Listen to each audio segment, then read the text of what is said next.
여러분, 잘 모르는 기업이 어느 날 갑자기 신문지상에 삼성이나 애플, 아마존, 구글과 같은 회사와 특허 분쟁이 일어나거나 싸움이 일어났을 때 신문에서는 뭐라고 씁니까? 다윗과 골리앗의 싸움이다라고 사용을 합니다. 신문에 하나님을 찬양하라라는 기사를 썼다고 한다면 난리가 날 것입니다. 그런데 다윗과 골리앗의 싸움이라고 써도 어느 누구도 이의를 제기하지 않고 요 조그만 기업이 저 공룡 같은 큰 기업과 싸우려고 하나 보다라고 사람들은 다 자연스럽게 받아들입니다. 그만큼 다윗과 골리앗의 싸움은 유명하기 때문에 다 아는 것입니다. 다윗은 이스라엘 사람입니다. 골리앗은 블레셋의 유명한 장수입니다. 오늘날로 말하면 팔레스타인이 됩니다. 다윗은 하나님의 이름을 믿고 높이는 자입니다. 골리앗은 하나님을 모욕하는 자입니다. 따라서 다윗과 골리앗이 싸운다고 한다면 하나님을 믿는 사람과 믿지 않는 사람의 싸움인 것입니다. 그러면 이 싸움의 결과는 어떻게 되겠습니까? 믿는 저와 여러분들이 볼 때는 당연히 다윗이 이기는 싸움입니다. 그런데 잘 알지도 못하는 아까 말씀드린 어떤 중소기업과 애플이나 삼성과 같은 기업과 싸울 때 우리들은 어떻게 합니까? 다윗과 골리앗의 싸움이네. 삼성과 애플이 이기겠군. 이렇게 생각을 합니다. 당연합니다. 왜 그러냐면 외부적인 조건이 너무 차이가 나기 때문입니다. 먼저 다윗을 한번 볼까요? 20살이 못 되는 소년입니다. 당시에 20살이 되지 않으면 군대를 갈 수가 없습니다. 그러니까 이 20살도 되지 않는 소년 다윗이 군대에 나오는 것 자체가 불법입니다. 게다가 골리앗은 키가 오늘날로 환산하면 한 285cm입니다. 185cm가 아니고 285cm 정도의 크기를 가진 거인입니다. 그가 입고 있는 갑옷이 쌀 한 가마니 무게가 있는 57kg입니다. 그거 입고도 열심히 잘 싸울 수 있다는 얘기입니다. 그만큼 피지컬에서 차이가 납니다. 게다가 다윗은 지금 갑옷이 없습니다. 무기라고는 고작 돌팔매 하나입니다. 반면에 골리앗은 단단한 갑옷으로 무장하고 최신 창과 칼과 단창을 가지고 있습니다. 다윗은 전쟁 경험이 전혀 없는 목동입니다. 골리앗은 수많은 전쟁에서 승리를 맛본 위대한 장수입니다. 게다가 지금 이 싸움은 어떤 전술이나 전략 그리고 경험을 동원해서 외부의 도움이 있는 싸움이 아니고 1대1의 싸움입니다. 누구의 도움도 받을 수 없는 상황입니다. 이러한 조건 속에서 골리앗이 아닌 다윗에게 승리를 기대한다는 것은 여러분 부당한 일입니다. 공정하지 않습니다. 있을 수 없는 일입니다. 그런데 여러분 알다시피 이 싸움은 모두가 알고 있듯이 다윗의 승리로 끝이 납니다. 굳이 판정까지 갈 것도 없이 1라운드 땡 하고 40초가 채 안 돼서 다윗의 승리로 끝이 났습니다. 그러니 뭔가 사람들이 놀랄 수밖에 없지 않겠습니까? 어떻게 저런 일이 있을 수 있을까? 그래서 주변 사람들한테 얘기하고 전해주어서 충격적인 사건으로 역사에 등장하는 것입니다. 여러분 궁금하지 않습니까? 어떻게 다윗이 이길 수 있었을까요? 왜 다윗이 이겼을까요? 왜 골리앗은 졌을까요? 오늘 본문에 그 답이 있습니다. 그러면 지금 왜 우리는 그 옛날 다윗과 골리앗 어떻게 생겼는지도 모르고 대충 짐작만 되는 그 사람의 싸움을 오늘 우리가 이 시간에 생각을 해야 됩니까? 우리와 상관이 있기 때문입니다.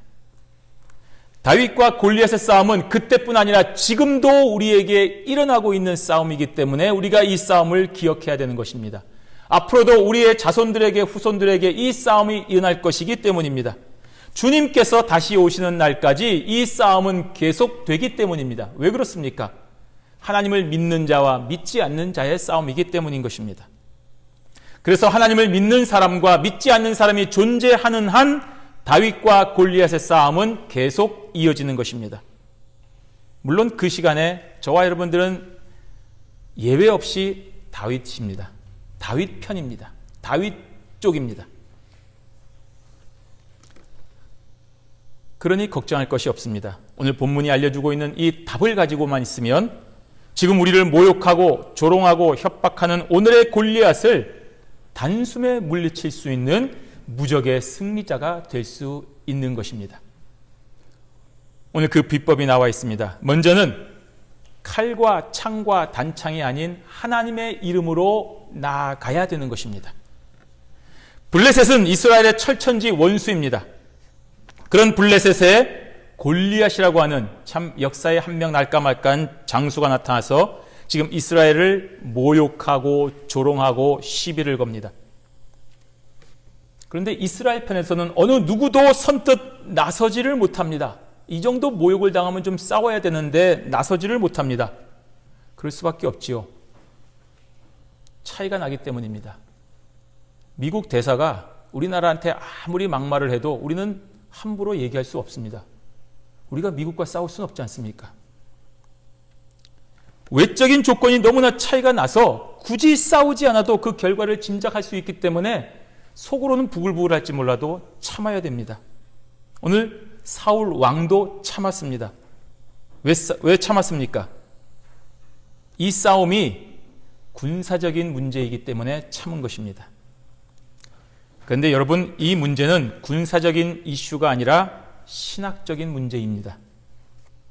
이스라엘과 블레셋의 관계는 지리적으로 경쟁 관계가 아니라 신학적으로 대적이기 때문인 것입니다.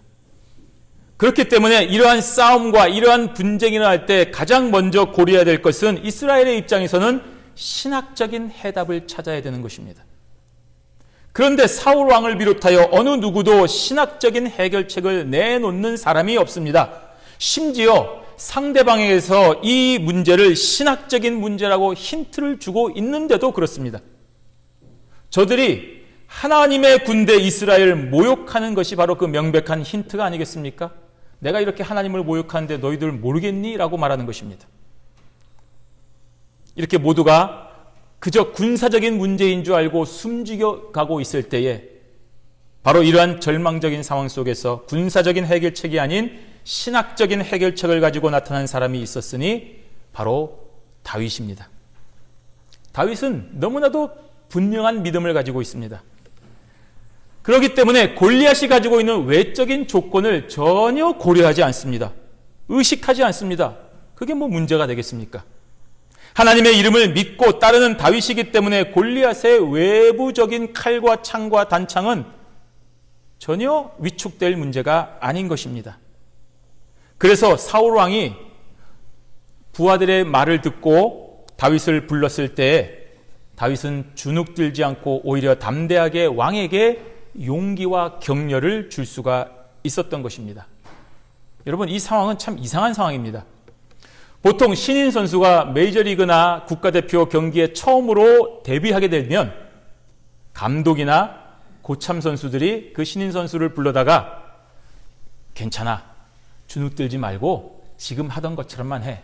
어차피 네가 못한다고 해서 누구도 뭐라 하지 않아. 그러니까 편안하게 해. 라고 위로해주고 용기를 불어넣어주는 것입니다. 그런데 지금 보시면 20살도 되지 않은 다윗이 백전노장 사울 왕에게 오히려 낙담하지 말라고 격려를 해주고 있습니다. 32절에 보시면 다윗이 사울에게 말하되 그로 말미암아 사람이 낙담하지 말 것이라 주의 종이 가서 저 블레셋 사람과 싸우리이다 라고 했습니다. 경기는 10분 남았는데 4대1로 지고 있습니다. 어차피 진 거니까 신인 선수 한 명 경기나 출전해봐라 라고 하고 있는데 그 신인 선수가 감독님 걱정하지 마십시오. 제가 4골 넣고 이기겠습니다 라고 말하는 것입니다. 믿음이 있는 다윗이 보기에 사울이 심히 낙담하고 있는 것이 보이는 것입니다. 이렇게 군사적인 문제를 보고 낙담하고 있는 사울에게 왕이시여, 아닙니다. 이 문제는 신학적인 문제입니다. 그러니 염려하지 마십시오. 저 사람 제가 끝장내겠습니다. 라고 격려하는 다윗의 모습에서 우리는 진실한 믿음의 사람을 보게 되는 것입니다. 이런 용기를 주는데도 사울은 여전히 군사적인 옵션만을 고집하고 있는 것입니다. 경기에 나가려는, 싸움에 나가려는 다윗에게 자기의 갑옷을 줍니다. 그리고 자기 무기를 주고 싸우라고 합니다. 안 맞는 것입니다. 믿음을 얘기하는데 싸움을 얘기하고 있는 것입니다. 이러한 일은 다윗과 전혀 맞지 않을 뿐 아니라 그렇게 하면 골리앗을 절대로 이길 수 없는데도 지금 사울은 그렇게 말하고 있습니다. 이것은 바로 사울이 지금 다윗이 말하고 있는 신학적인 접근을 전혀 깨닫지 못하고 알지 못하고 이해하지 못하고 있기 때문인 것입니다. 그런데도 왜 다윗의 출전을 허락하는 것입니까? 그것은 다른 속셈이 있는 것입니다. 다윗을 출전시켜서 그의 죽음을 제물로 삼아서 자기 편의 사기를 북돋으려고 하는 계획이 있는 것입니다. 다윗과 같은 어린 소년의 용기와 그의 비참한 죽음을 계기로 이스라엘 군사의 사기를 불러올려서 뭔가 블레셋 사람을 향하여 전진하려고 하는 작은 불씨를 한번 키워보려고 하는 것입니다. 이런 일은 역사에 참 많이 있습니다. 우리나라에도 옛날 계백 장군의 그 정예군에 맞추어서 신라에서 화랑 관창을 보내어서 죽음에 이르게 하고 어린 관창의 죽음을 우리가 헛되이 할 수 없다라고 전진하여 무찌르는 그런 장면을 우리는 알고 있습니다. 이렇게 사울은 믿음이 없습니다. 알려주는데도 깨닫지 못하는 것입니다.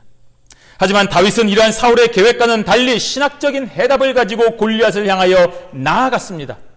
그렇게 용기를 주고 격려해줘도 믿지 못하는데 어떻게 하겠습니까? 그래서 갑옷도 태평개치고 사울의 무기도 버려두고 자기의 길을 걸어간 것입니다. 왜냐하면 이 싸움은 군사적인 이슈가 아니라 신학적인 문제이기 때문입니다.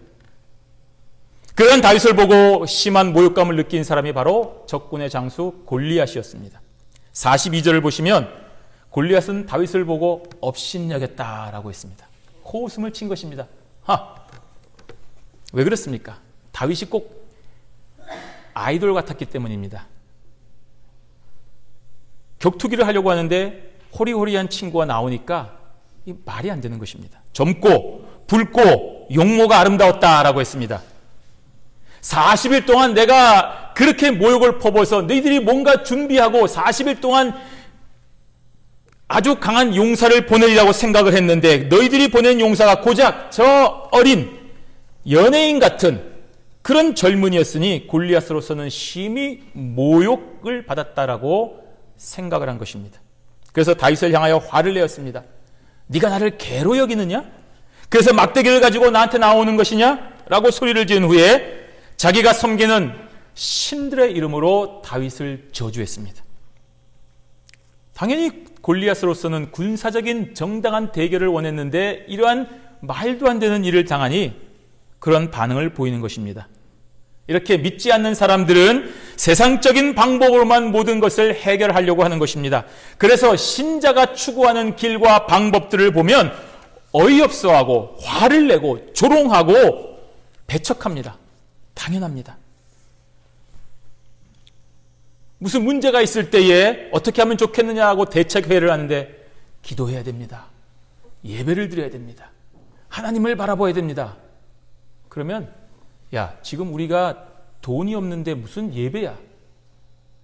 지금 적군이 쳐들어오는데 무슨 기도야? 라고 우리한테 화를 내고 컵을 던지면서 나가라고 그럴 것입니다. 당연하죠.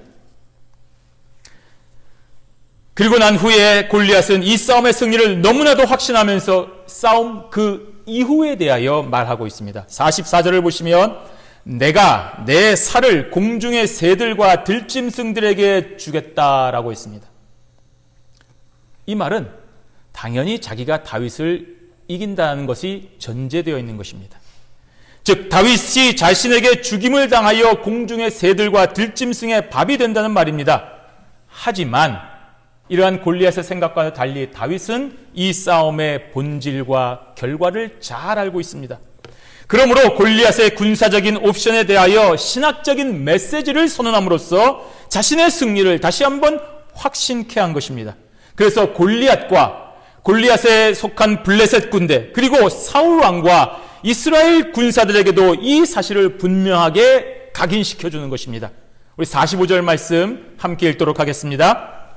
다윗이 블레셋 사람에게 이르되 너는 칼과 창과 단창으로 내게 나아오거니와 나는 만군의 여호와의 이름 곧 내가 모욕하는 이스라엘 군대의 하나님의 이름으로 내게 나아가노라. 아멘.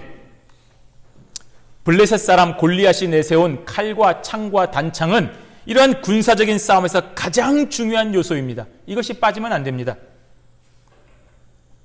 오늘날로 이 시대를 바꿔보면 이 칼과 창과 단창이 무엇입니까?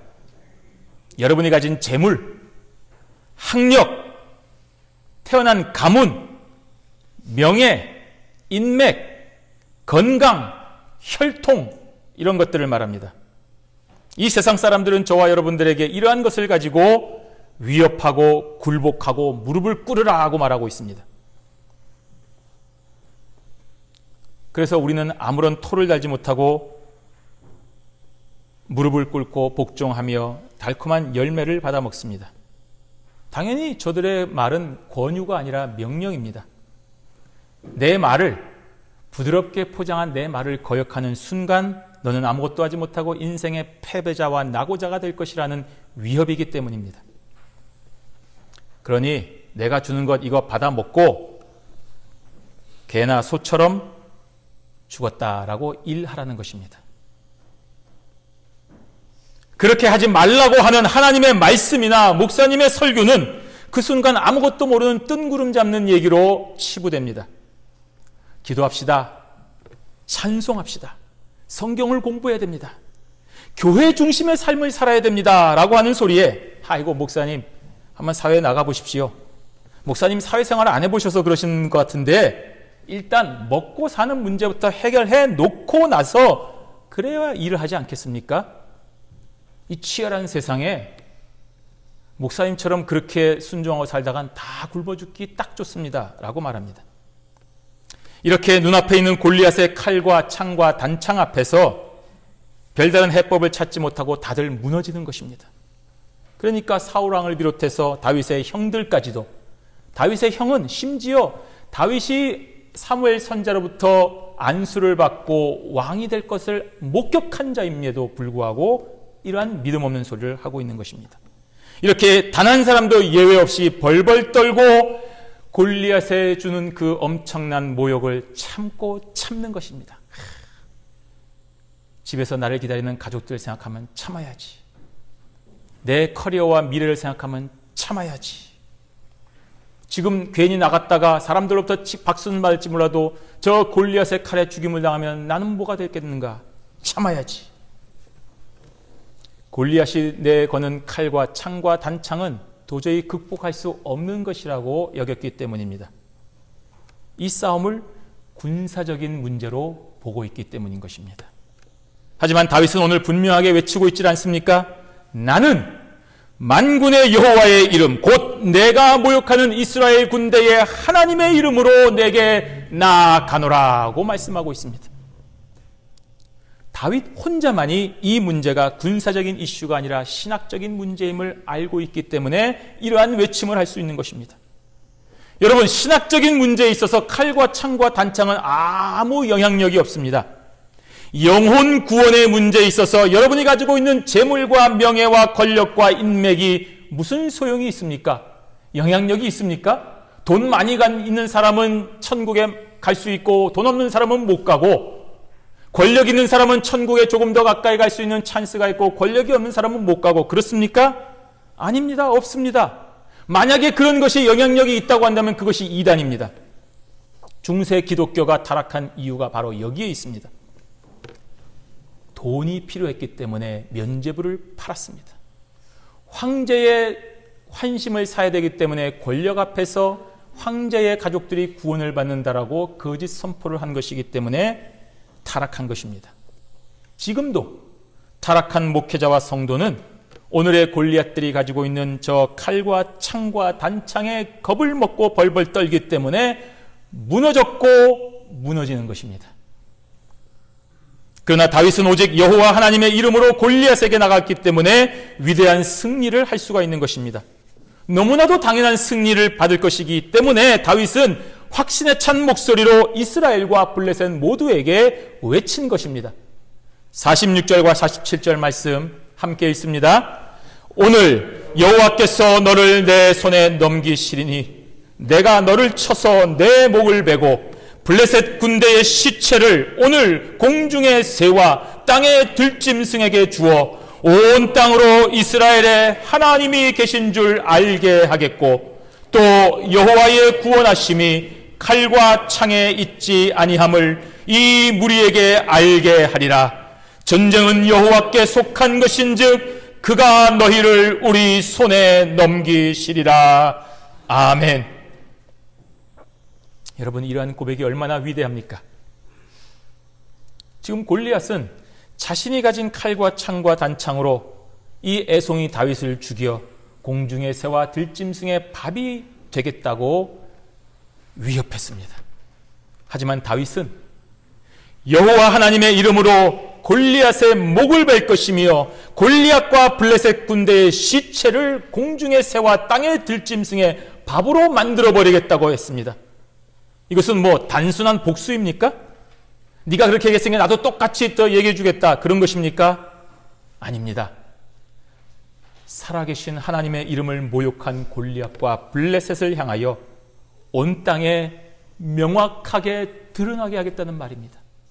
하나님의 이름을 모욕한 자는 이 땅에 있을 수 없다는 사실을 선포하는 것입니다. 그것은 바로 이스라엘에 하나님이 계신 줄 알게 하는 것입니다. 하나님이여, 이 땅에 하나님이 살아계시는 것을 저 많은 사람들에게 알게 하겠습니다 라고 외치는 선포입니다. 구원은 골리앗의 칼과 창과 단창이 아닌 여호와의 이름만으로 가능한 것입니다. 그것을 모든 무리들에게 알게 하는 것입니다. 이 싸움에서 오로지 한 명 다윗만 이 사실을 알고 있었습니다. 그리고 이제는 자신의 놀라운 은혜를 힘입어 모든 사람들에게 그 사실을 알게 하겠다는 것입니다. 오늘 이 싸움은 그 명백한 사실을 드러내기 위한 전쟁이기 때문에 하나님은 골리앗을 다윗의 손에 넘기시는 것입니다. 왜냐하면 다윗의 선포가 정확히 하나님의 뜻과 마음에 합하기 때문인 것입니다. 그렇기 때문에 다윗의 전진은 거칠 것이 없는 것입니다. 오늘 다윗은 전쟁은 여호와께 속하였다라고 했습니다. 이 말은 전쟁의 승패가 오로지 여호와의 뜻에 있다는 것입니다. 미국과 이란이 싸우면 누가 이기겠습니까? 당연히 미국이 이길 것이라고 우리는 생각합니다. 그러나 모르는 일입니다. 여호와께 속한 것입니다. 우리와 미국이 싸우고 우리와 중국이 싸우고 우리와 일본이 싸우고 누가 이길 것 같습니까? 모르는 일입니다. 전쟁은 여호와께 속한 것입니다. 전쟁을 하자는 말이 아닙니다.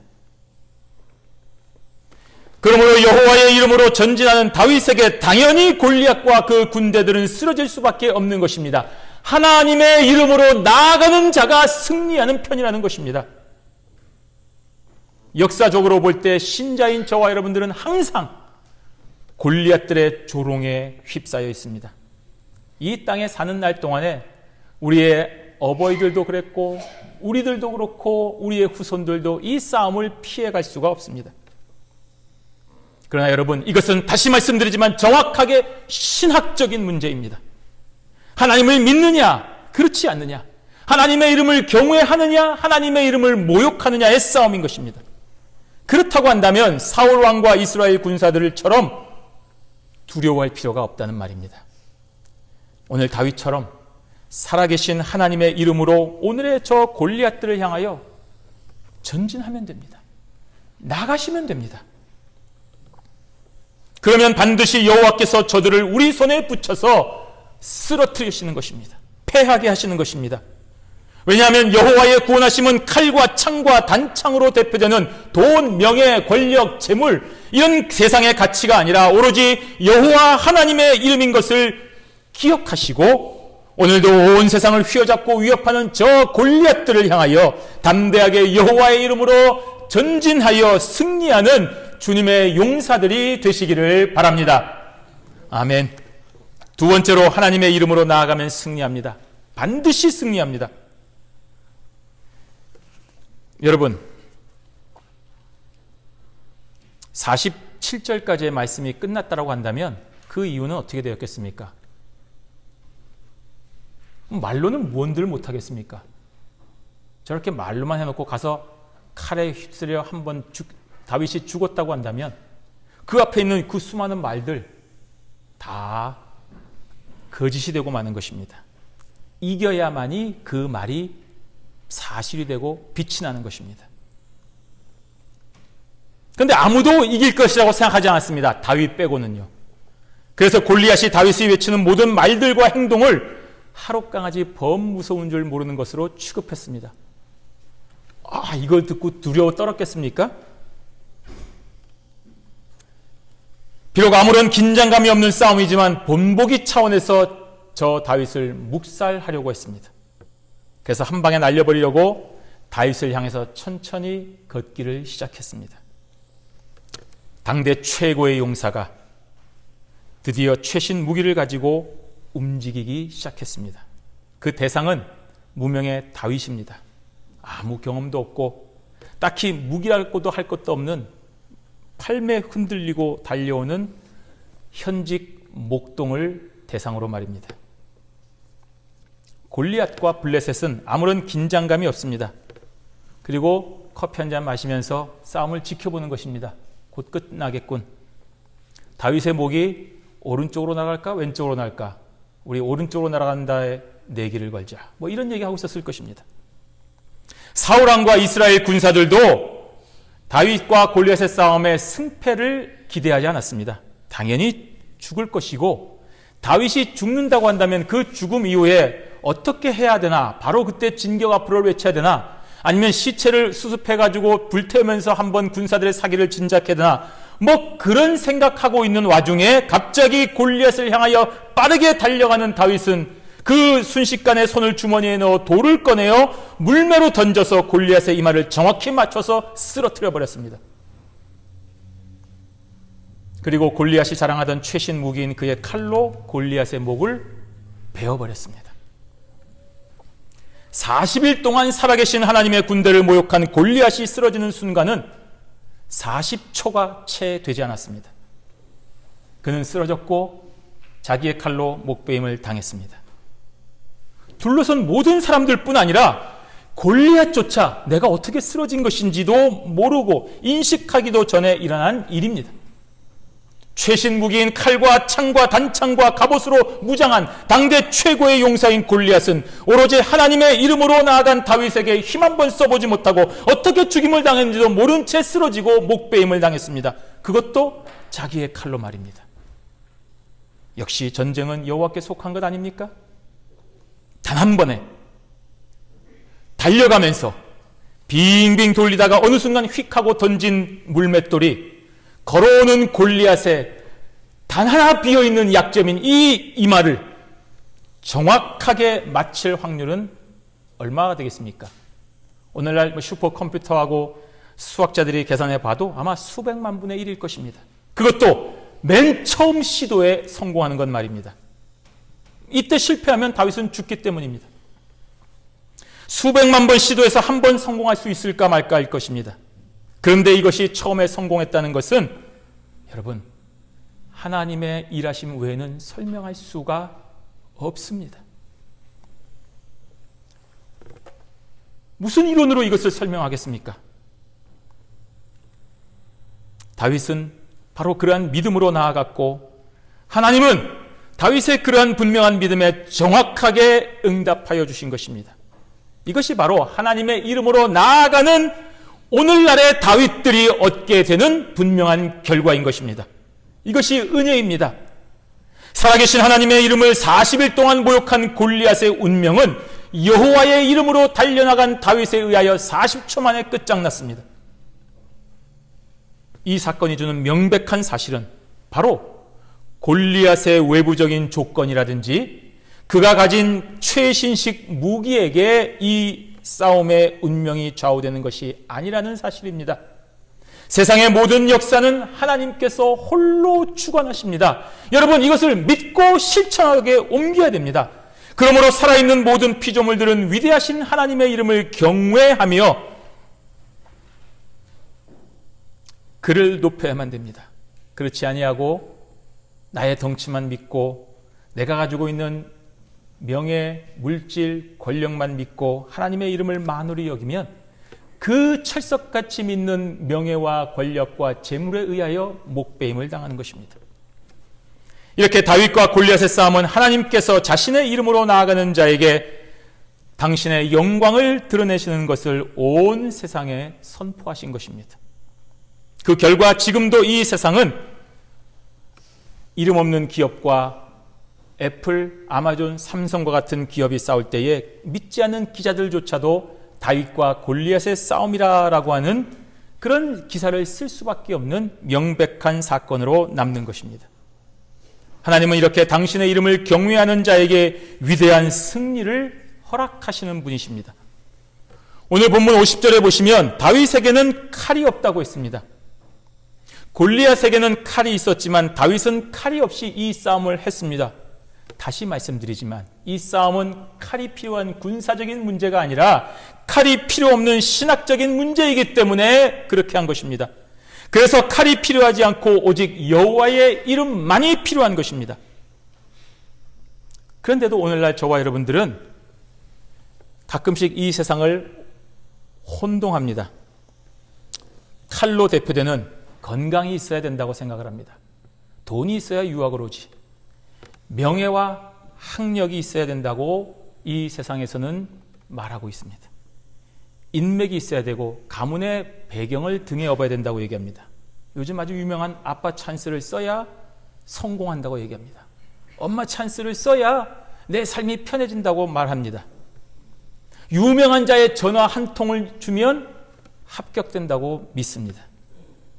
그래서 속으로는 부글부글해도 땅콩을 던지는 자 앞에 여전히 무릎을 꿇어야 되고, 국회의장 아들이 내 지역구에 나오면 조용히 자리를 비켜줘야만 되고, 전화 받아서 너 내가 누군지 알아? 라고 하는 한마디에 알아서 머리를 숙여줘야만이 사회생활을 잘하는 것이고 편하고 문제없다라고 생각을 하는 것입니다. 믿지 않는 사람들은 그렇게 살아갑니다만 신자인 저와 여러분들은 그렇게 살면 안 됩니다. 저와 여러분은 저들이 내세우는 칼과 창과 단창 앞에서 결코 주눅들지 말고 살아계신 하나님의 이름으로 나아가야 됩니다. 그러면 됩니다. 어떻게 될까? 필요 없습니다. 하나님이 살아계시지 않습니까? 지금 저와 여러분들은 하나님의 절대적인 보호하심과 은혜 가운데 행복한 목동으로 잘 살고 있습니다. 아무 문제가 없습니다. 그러나 여러분, 어느 순간 저와 여러분의 삶 가운데 하나님의 이름이 모욕을 받는 어떤 순간이 올 때에는 참으시면 안 됩니다. 거룩한 의분으로 일어나야 됩니다. 저들이 칼과 창과 단창으로 위협해도 우리는 칼과 창과 단창으로 싸우는 것이 아니라 하나님의 거룩하신 이름으로 선포하고 나아가야 됩니다. 그러면 반드시 승리하게 되는 것입니다. 사랑하는 성도 여러분, 평안하게 별일 없이 잘 먹고 잘 살다가 잘 죽는 것, 세상 사람들의 소망입니다. 어쩌면 우리도 그런 삶을 기대하고 있는지도 모릅니다. 평안하게 평탄하게 하는 것마다 다 잘 되고, 우리 자녀들 낳으면 자녀들이 뭘 해도 실패 없이 성공하고 잘 사는 것, 그것을 우리는 바라고 기도하고 있는지도 모릅니다. 그것이 만약 하나님이 기뻐하시는 삶이고 하나님이 원하시는 좋은 삶이라고 한다면, 그러면 성경에 나오는 수많은 순교자들과 환난을 받은 사람들, 결혼도 못하고 죽은 바울 같은 사람들은 정말 비참하고 볼품없는 인생입니까? 그렇지 않을 것입니다. 그런데 왜 하나님을 믿는 신자의 삶이 이렇게 파란만장하고, 왜 고난을 받아야 되고, 왜 이렇게 핍박을 받고 험한 인생 여정을 걸어가야 되는 것입니까? 아니, 왜 그렇게 살아야 되는 것처럼 보입니까? 죄 때문입니다. 하나님이 창조하신 이 세상이 죄로 인하여 하나님의 길을 떠났기 때문입니다. 집 떠나면 고생이듯이 여러분이 죄 때문에 하나님을 떠났기 때문에 이러한 인생이 우리에게 펼쳐지는 것입니다. 그래서 이제서야 첫눈이 내리는 이러한 이상기후가 만연하고 가시덤불과 엉겅퀴, 하나님이 창조하지 않은 것들이 이 땅에 존재하게 되는 것입니다. 원래 남을 사랑하고 다 잘 지내야 되는데 먹을 거 하나 때문에, 말 한마디 때문에 시기하고 질투하고 미워하고 다투는 것이 끊임없는 세상이 된 것입니다. 하나님께서 창조하신 원래의 세상에는 없던 것들입니다. 그런데 인간의 죄로 인하여 발생되고 증폭되어서 지금 이 세상이 점점 썩어져 가고 있기 때문에 이러한 일들이 생기고, 그러한 세상에서 살고 있기 때문에 저와 여러분들의 삶에 고난과 핍박과 질고가 있는 것입니다. 그런데도 여전히 지금까지 이 세상이 존재하는 것은 하나님께서 작정하신 택자 구원의 구속사가 끝나지 않았기 때문입니다. 아직도 하나님께서 예수 십자가를 믿는 당신의 영혼들을 구원하셔야 될 일이 있기 때문에 이 세상 역사가 끝이 안 나는 것입니다. 그래서 믿는 신자들은 공중의 권세 잡은 자들과 여전히 오늘도 싸우며 내일도 싸우며 살기 때문에 환난과 질고가 있으며 싸움이 계속되는 것입니다. 그런데 여러분, 오늘 본문은 그러한 싸움의 문제는 군사적인 문제가 아니라 신학적인 문제라고 분명히 말해주고 있습니다. 그래서 다윗이 칼과 창과 단창이 아닌 하나님의 이름으로 전진하는 것입니다. 그러므로 신자인 저와 여러분들도 다윗처럼 오늘 우리를 위협하는 저 골리앗을 두려워하거나 그가 내미는 칼과 창과 단창들을 두려워하거나 굴복하지 말고 살아계신 하나님의 이름, 나를 창조하신 여호와의 이름, 나를 구원하신 예수 그리스도의 이름, 나에게 힘과 용기를 주는 성령 하나님의 이름을 가지고 달려 나아가야 되는 것입니다. 참지 마시고 전진해야 되는 것입니다. 그러한 신자의 길에 하나님은 반드시 승리의 기쁨을 주셨고 주실 것이며 확신 가운데 우리에게 알려주고 계시는 것입니다. 바로 이렇게 하나님의 이름으로 오늘의 골리앗들을 쓰러뜨려서 온 세상에 살아계신 여호와의 이름을 만 백성에게 증거하는 별과 같이 빛나는 경향의 성도들 되시기를 주님의 이름으로 축원합니다. 아멘.